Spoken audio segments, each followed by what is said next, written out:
मेरा तीसरा बैच है। मैंने जिस दिन से ज्वाइन किया था मेरे को यहाँ पर 12वीं क्लास का क्लास टीचर बनने का मौका दिया गया। मेरे जो वरिष्ठ थे, जो बाला जी हैं, मैडम जी हैं, अभी एक साल रिटायर हो गए हैं, प्रधानाचार्य महोदय परमेश्वर लाल जी। बेटा मैं आज दो शब्द कहना चाहूँगा। सबसे पहले दो तरह की अनुभूति होती है, हर साल मेरे साथ यही होता है। आपका फेयरवेल होता है, मेरा नहीं हो रहा 3 साल से। मैं 12वीं क्लास से क्लास टीचर पिछली बार भी था, सबसे पहला बैच मेरे अंडर रहा था। तो क्या था कि सबसे पहले तो एक दुख का अनुभव होता है, उदासी कह लो आप, कि आप लोग यहाँ से जा रहे हो। रोजाना मैं आता हूँ तो भाई पहली मेरी 12वीं क्लास है तो आपका चेहरा देखने को मिलता है क्लास में जाने के बाद। दूसरा बहुत गर्व का अनुभव है कि आप लोग ये वाला जो सीढ़ी है इसको आप क्रॉस कर रहे हो। 12वीं क्लास और स्कूल लाइफ सबसे अच्छी लाइफ होती है किसी भी विद्यार्थी की, किसी भी व्यक्ति की।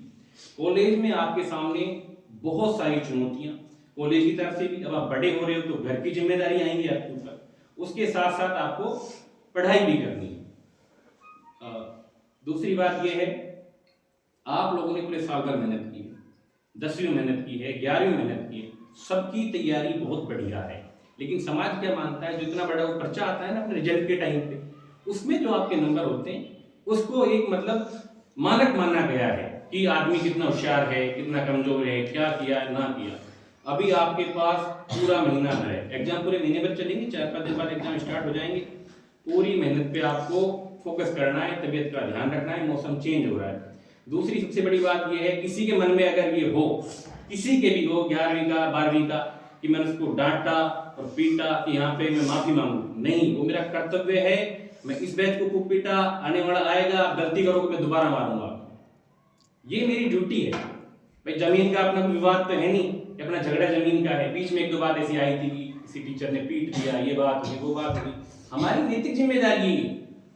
आप लोग गलती करोगे तो कैसे समझाएं आपको, बच्चे तो होने की बेटा ऐसा मत कर वैसा मत कर, आप हमारे बराबर की हो। भाई 2.5 साल पहले मैं यहाँ पर टीचर बना तो 2.5 साल का गैप मानता हूँ मैं। तो अगर आप लोग बीएसटीसी कर लोगे 2 साल बाद तो आप लोग भी टीचर बन जाओगे और दूसरी जॉब में चले जाओगे।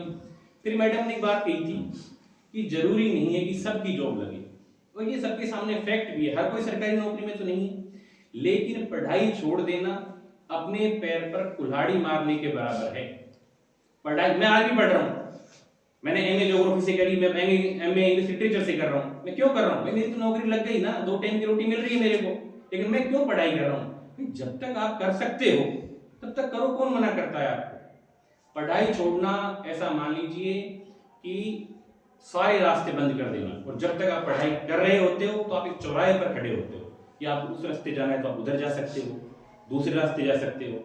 लेकिन पढ़ाई, और लड़कियों के लिए विशेष रूप से, भाई मैंने तो पहला स्कूल देखा, मेरी पहली ज्वाइनिंग है कि यहाँ पर लड़कों से ज्यादा लड़कियां पढ़ रही हैं, जो कि अच्छा संकेत है हमारे लिए। आप लोगों को पता नहीं, अभी भी यहाँ पर गर्ल जो चाइल्ड एजुकेशन है, बच्चे स्कूल का शक्ल नहीं देखती पूरे जीवन भर में। आप अपने आप को सौभाग्यशाली मानिए, 2 मैडम है अपने यहाँ पर, आप इनसे प्रेरणा लीजिए। दूसरी बात यह है, 12वीं कक्षा की विदाई क्लास के रूप में हो रही है, और ये एक तरीके से हमारी ड्यूटी भी है और हमारा फर्ज भी बनता है, और ये रेगुलरिटी चली जाएगी कि भाई 12वीं क्लास में पास करने से पहले हम आपको विदाई दें। दूसरी बात यह है, बहुत अच्छी तैयारी करी है, वापस मैं आपको 12वीं क्लास पढ़ो किसी क्लास में नहीं देखना चाहूंगा स्कूल में। दूसरी बात, स्कूल के दरवाजे, हमारे दिलों के दरवाजे आप लोगों के लिए हमेशा खुले हुए हैं।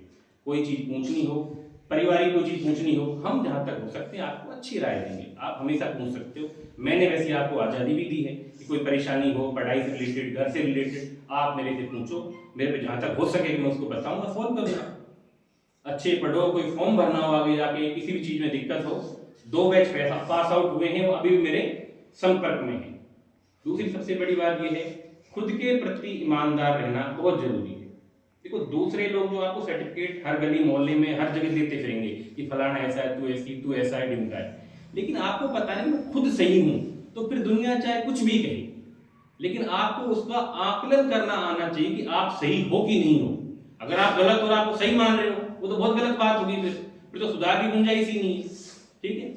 और 11वीं क्लास को मैं विशेष रूप से धन्यवाद देना चाहूंगा कि आप लोगों ने बहुत अच्छा डेकोरेशन किया है, आप लोग पिछले 3-4 घंटे से लग रहे थे।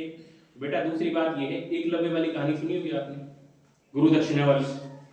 हमारी गुरु दक्षिणा यही है, अब 12वीं क्लास यहाँ से पास आउट हो जाएगी, आप लोग अच्छे मार्क्स बनाओ। ये जो रिजल्ट आता है ना, आप लोग तो फिर भी आपको 4 घंटे 5 घंटे बाद पता चलता है। हम लोग उस नेटवर्क के सर्वर को बार बार रिलोड करते रहते हैं, या उस बच्चे का देख ली, उस बच्चे का देख ली। पिछली बार मेरे को याद है, मैं मेरे छोटे भाई को पेपर दिलाने गुड़गांव गया हुआ था दिल्ली, मैं कार चला रहा था, मैडम का फोन आया था, रिजल्ट आ गया। मैडम आप रिजल्ट देख लो, मैं ड्राइव कर रहा हूँ। मैडम ने एक बच्चे का रिजल्ट डाला, साइड में भाई बैठा था, वो मेरे को रिजल्ट बता रहा था। तुमसे ज्यादा, तुम्हारे घर वालों से ज्यादा खुशी होती शिक्षक को। हमारा रिपोर्ट कार्ड कौन है? हमारा रिपोर्ट कार्ड कौन देगा? आप लोग हमारे रिपोर्ट कार्ड हो। हमने कैसा पढ़ाया है, आप गांव में जाके कैसे नागरिक बनोगे, कैसा बिहेव करोगे, हमारा रिपोर्ट कार्ड तो पूरे जीवन, मतलब पूरे जीवन चलता रहेगा। आप मान लो क्या गांव में बैठे हो 5 आदमी के बीच में, आप अच्छी बातें कर रहे हो, तो सामने वाला क्या सोचेगा, यार अच्छा पढ़ा लिखा लगता है। समझ रहे मेरी बात को? और आप बात करने का तरीका नहीं है, आप बात नहीं कर रहे हो, तर्क वितर्क नहीं कर रहे हो, तो सोचेगा इसको आता जाता कुछ नहीं, स्कूल में इसने ऐसे टप्पे मार के पास करके आ गए। दूसरा, आपने जो मन में सोच रखा है, मैं ऐसा मानता हूँ कि आप 12वीं में हो तो आपने ये सोच रखा है कि आपको करना क्या है। अगर आपने भी नहीं सोच रखा है तो मेरे हिसाब से आप बहुत पीछे हो। जल्द ही सोच लो, किसी भी फील्ड में जाना है पूर्ण रूप से जाना है। ऐसा नहीं कि वो भी कर लूं और वो भी कर लूं। बेटा 2 चीज करने में ना, कभी भी एक चीज है ना 100% नहीं हो सकती। आपको सरकारी नौकरी की तरफ जाना है, सरकारी नौकरी की तरफ जाओ। कोई बिजनेस माइंडेड है, कोई बिजनेस करना चाहता है, आपका बैकअप है बिजनेस करने का, आपके घर वाले या फिर समाज ऐसा है कि आप बिजनेस कर सकते हो, आप में दम है, वो करो। आप लड़कियों के लिए बहुत सारे कोर्सेज हैं, कोई बीएसटीसी करना चाहे तो बीएसटीसी करो। हमारा यहाँ पर मतलब आज इस बात का उद्देश्य यही है, कोई भी कभी भी कैसी भी कोई परेशानी हो, आप लोगों के लिए स्कूल के दरवाजे खुले हुए हैं। आपको आर्थिक रूप से भी कोई यहाँ पर हेल्प चाहिए तो गांव के यहाँ पर नागरिक आए हुए हैं, सरपंच साहब हैं और भी आए हुए हैं, मैं नाम नहीं जानता हूँ। मैं गांव के सब नागरिक के मतलब पूरे गांव के नगरवासी आ जाते हैं। सरपंच मुखिया होता है तो मतलब इनको मैंने बोल दिया, आपकी हर तरीके से हेल्प होगी। दूसरा, हमेशा सही रास्ते पर चलना है। आप आपके माँ बाप की बहुत बड़ी पूंजी हो, आप सोच भी नहीं सकते, उससे ज्यादा बड़ी पूंजी हो आप, कि आपके ऊपर कितना निर्भर करता है कि आप आने वाले समय में किस तरीके से क्या करके दिखाएंगे।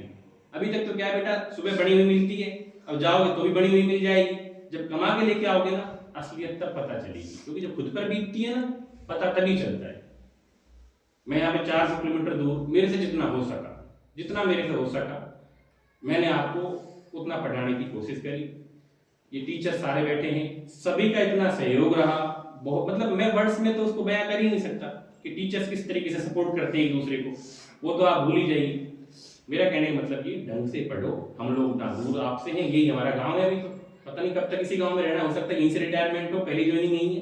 कभी भी कैसी भी कोई परेशानी हो, किसी भी टीचर से कोई हेल्प की जरूरत पड़े, आप लोगों के लिए दरवाजे हमेशा खुले रहेंगे।